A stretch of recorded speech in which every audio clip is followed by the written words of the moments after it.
Prostate anatomy. Prostate is an unpaired accessory structure of the male reproductive system that surrounds the urethra and lies in the pelvic cavity. It lies immediately inferior to the urinary bladder and posterior to the pubic symphysis. Here, this is the pubic symphysis. It lies posterior to the pubic symphysis and anterior to the rectum.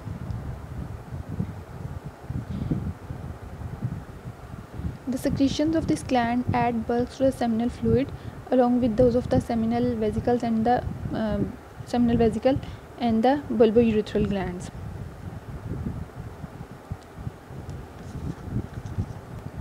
It's firm in consistency, and its firmness is due to the presence of dense fibromuscular stroma in which the glandular elements are embedded.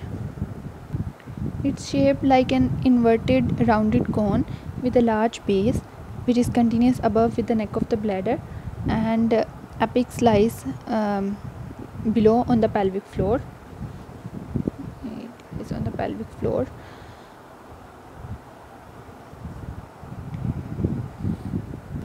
And the infralateral surfaces are in contact with the levator ani muscle that together cradle the prostate between them. Base is structurally continuous with the neck of the bladder, and there is a groove between the base of the prostate and bladder neck, in which there lodges the venules of the vesicle and prostatic plexus. The venous supply is rich on the area of the base, which forms plexus there. The gland has a base, apex, and 4 surfaces: superior surface, inferior surface, and 2 lateral surfaces. It has 4 lobes: anterior lobe, posterior lobe, median lobe, and 2 lateral lobes. Anterior, posterior, median, and a lateral lobe. And on the basis of the clinical anatomy, it is divided into different zones. First of all, central zone, then peripheral zone, and then transitional zone. First of all, we will talk about the anterior surface.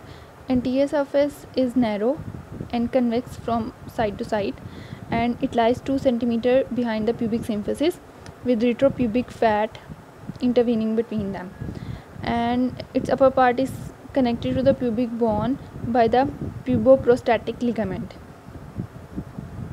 and the lower end of this part is pierced by the urethra. Posterior surface is triangular in shape, and it is flattened from side to side and convex from above downward, and it is separated from the rectum by the fascia of Denon-Villiers, also called rectovesical or rectoprostatic fascia, and it represents the obliterated rectovesical pouch of the peritoneum. In the intralateral surface, the anterior fibers of the levator ani muscle encloses the gland in the pubourethral sling. It forms a sling like a pattern around the prostate gland, and they are separated from the muscle by a plexus of veins embedded in the sheath. Between the levator ani sling and prostate lies the prostatic venous plexus. Now, anatomically, gland is divided into different lobes: anterior lobe, posterior lobe, median lobe. In this, we are seeing the sagittal section of the prostate gland, and if we see the coronal section of the prostate gland, then we can see 2 lateral lobes. Anterior lobe lies in front of the urethra and contain little or no glandular tissue, and benign prostatic hyperplasia can seldom occur here. It's not the main site where BPH develops. Now, posterior lobe It lies posterior to the urethra and ejaculatory duct. Posterior to urethra and ejaculatory duct lies the posterior lobe, and the lateral lobes, median lobe. This lobe is most important for the development of BPH, and it lies between the urethra and ejaculatory duct superiorly. It is rich in the glandular tissue and it projects into the urethra, raising a prominence in its floor called verumonotum.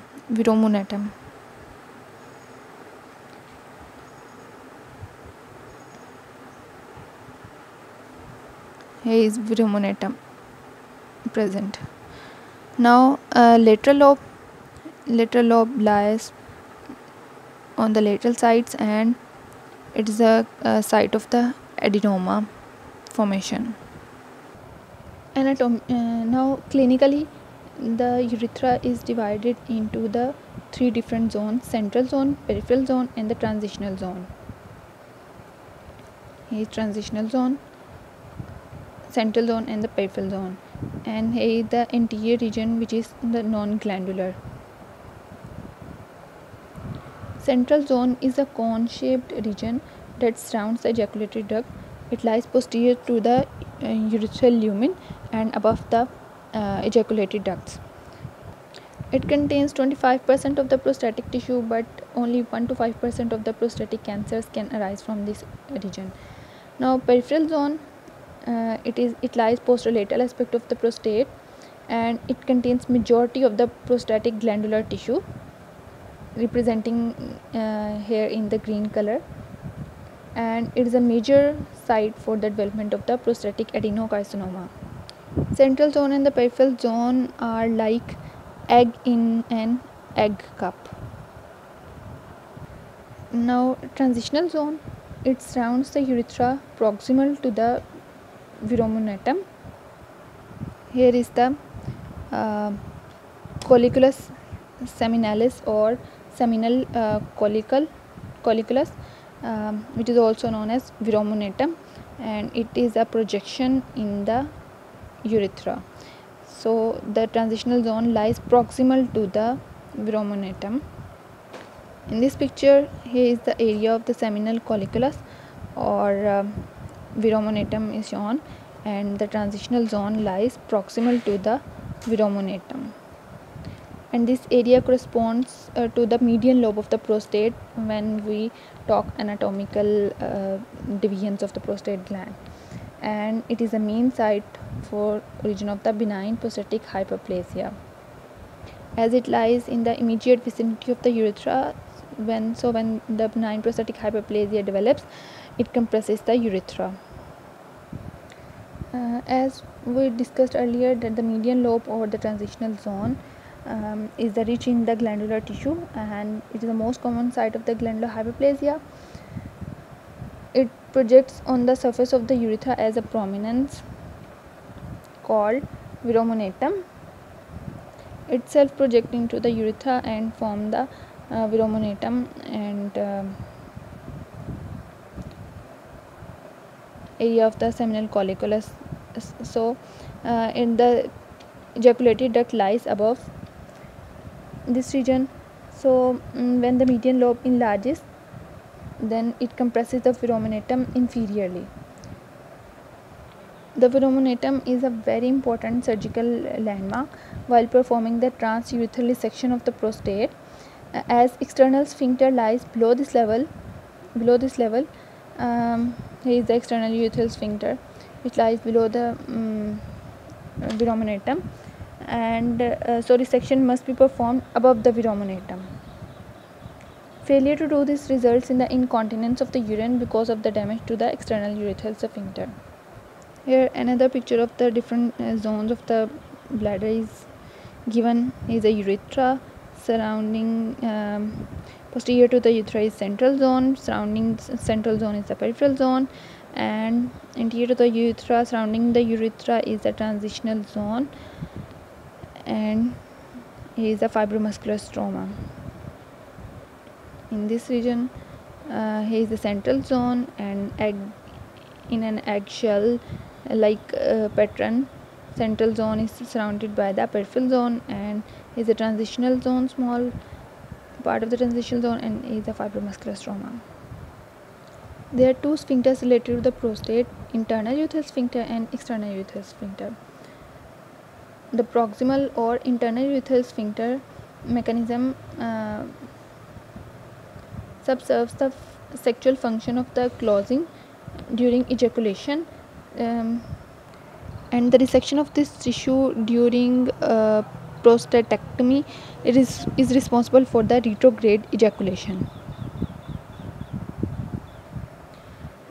And distal urethral sphincter or external urethral sphincter muscle and distal urethral sphincter mechanism is seen as a junction of the prostate and the membranous part of the urethra, and it is horseshoe shaped, and most of the bulk lying interiorly, and it is distinct from the pelvic floor muscles. Now we will talk about the capsules and ligaments of the prostate. There are two capsules of the prostate. One is true capsule and the other one is false capsule. True capsule formed by the condensation of the peripheral part of the gland. It is fibromuscular in structure, and it is continuous with the stroma of the gland. And between the true capsule and the false capsule lies the venous plexus. Now false capsule, it lies outside the true capsule, and is derived from the endopelvic fascia. Anteriorly, it is continuous with the puboprostatic ligament, as we discussed earlier that the prostate is attached to the pubis by the puboprostatic ligament. So it is continuous with the puboprostatic ligament, and posteriorly it is avascular, and it is formed by the rectovesical fascia of the Denon-Villiers. Pair of the lateral puboprostatic ligament and the medial puboprostatic ligaments arises from the prostate gland and attached to the back of the pubic bone. Medial pair lies near the apex, and lateral pair lies at the base of the gland and provides support to the gland. Histological pattern: the glands rise from the urothelium, and they are embedded in the fibromuscular stroma. They are not they do not show the lobar pattern of the organ. Instead, they form two well defined concentric zones, and which are separated by an irregular capsule. The outer larger zone composed of the large branch glands, the ducts of which curve backward and open mainly into the prostatic sinuses, and this zone is frequently the site of the carcinoma. Here are the opening of the prostatic glands is shown, which appears as the prostatic sinuses inside the urethra, prostatic urethra. The inner smaller zone is composed of the submucous glands opening in the prostatic sinuses and a groove, and a group of the short simple submucosal glands which surround the urethra. These are the small glands, and they do not branch, while glands lies in the outer region have branches. They do not branch, and this is the site of the most common site of the benign prostatic hyperplasia. Now blood supply of the prostate, it is supplied by the inferior vesical, middle rectal and internal pudendal arteries, and it drains into the form the venous plexus, which is continuous with the vesical plexus, and they are ultimately drained through the and it also drains from the internal pudendal veins and form the venous plexus which lies between the false and true capsule, and they ultimately drain into the vesical and internal iliac veins. The important thing to be noted here is that the valveless communication exists between the prostatic and the vertebral venous plexus. Here are the vertebrae present having the vertebral venous plexus, and the valveless communication occurs between the prostate and the vertebral venous plexus, and through which the prostatic carcinoma can spread to the vertebral column and to the skull, and distant metastasis occurs from the prostate to other organs through this mechanism, mainly through this mechanism. Lymphatic drainage occurs into the internal iliac lymph nodes, and nerve supply is mainly from the inferior hypogastric plexus. It is supplied by both sympathetic and parasympathetic, and secretions are produced and discharged after stimulation of both parasympathetic and sympathetic nerves. Now we will discuss some points of the clinical importance. The neurovascular bundle supplying the autonomic innervation to the corpora of the penis lies very in very close relationship to the posterolateral aspect of the prostatic gland or prostatic capsule, which is at risk of the damage during radical cystoprostatectomy or radical prostatectomy, and diathermy in this region of the nerves may cause the uncommon erectile impotence, and which occurs after the transurethral prostatectomy. Another important point to note is that when the median lobe enlarges and hyperplasia occurs, it just not only projects into the lumen but it also forms a sort of valve over the internal urethral orifice. The internal urethral orifice present, and when it projects in the lumen, it forms a valve-like structure into the over the internal urethral orifice. So the more the patient strains, more it compresses the muscle, the more obstruction occurs, and there is further difficulty in the voiding, and the urination occurs when patient relaxes. So we discuss the gross anatomy, surgical anatomy, and the clinical points related to the prostatic diseases